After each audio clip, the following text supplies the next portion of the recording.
করিমপুর ১ নম্বর ব্লকের উদ্যোগে ডেঙ্গু দিবসে একাধিক সচেতনমূলক কর্মসূচি। আজ ১৬ই মে জাতীয় ডেঙ্গু দিবস।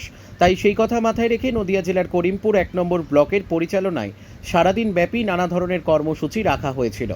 একদম সকালে আইসিডিএস কেন্দ্রগুলিতে মাদার্স মিটিং করা হয়। সেখানে অভিভাবকদের ডেঙ্গু সম্পর্কে নানা ধরনের সচেতনমূলক বার্তা প্রদর্শিত করানো হয়। করিমপুর ১ নম্বর ব্লকের সমষ্টি উন্নয়ন আধিকারিক দুপুর ১টার সময় ৮টি গ্রাম পঞ্চায়েত একই সঙ্গে বিভিন্ন ধরনের কর্মসূচি গুগল মিটের মাধ্যমে দিয়ে শুরু করেন। পঞ্চায়েতগুলিতে পদযাত্রা, সচেতনমূলক শিবির করা, আদিবাসী জনগোষ্ঠীগুলিতে একেবারে গরিব মানুষ চিহ্নিত করে তাদের মাঝে মশারি বিতরণ করা হয়। এই কাজে হাতে হাত লাগিয়েছে একটি গ্রাম পঞ্চায়েতের প্রধান সহ সমস্ত পঞ্চায়েত কর্মী এবং ব্লক প্রতিনিধিরা। নদিয়ার করিমপুর থেকে অর্ধেন্দু মালাকারের রিপোর্ট, ক্রাইম প্রেস বেঙ্গল নিউজ। ১৬ই মে জাতীয় ডেঙ্গু দিবস।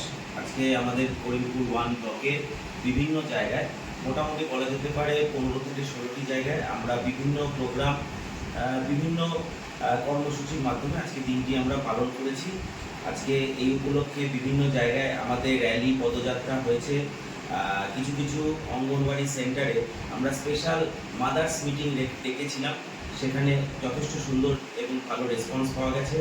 এছাড়া জনমানসে অ্যাওয়ারনেস জেনারেশন, অর্থাৎ বিভিন্ন দোকান বা বাজার যেখানে নাকি নোংরা আবর্জনা জমে ডেঙ্গুর মশা এবং ম্যালেরিয়া ইত্যাদি ছড়াতে পারে, সেই সব জায়গায় আমাদের প্রচারমূলক বিভিন্ন অভিযান করা হয়েছে। এছাড়াও আপনারা সকলেই জানেন যে প্লাস্টিক ব্যবহার এবং প্লাস্টিকের যে বিপজ্জনক প্রভাব, সেটা সম্বন্ধে বিভিন্ন জায়গায় প্রচার করা হয়েছে।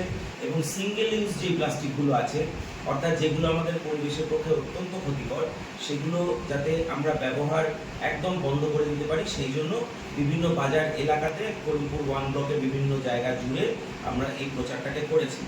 এছাড়া আর আজকে এই ডেঙ্গু দিবস পালনের অঙ্গ হিসেবেই আমরা কিছু ডেঙ্গু সচেতনতামূলক কিছু প্রশ্ন উত্তর পর্বের আয়োজন করেছিলাম বিভিন্ন জায়গায়।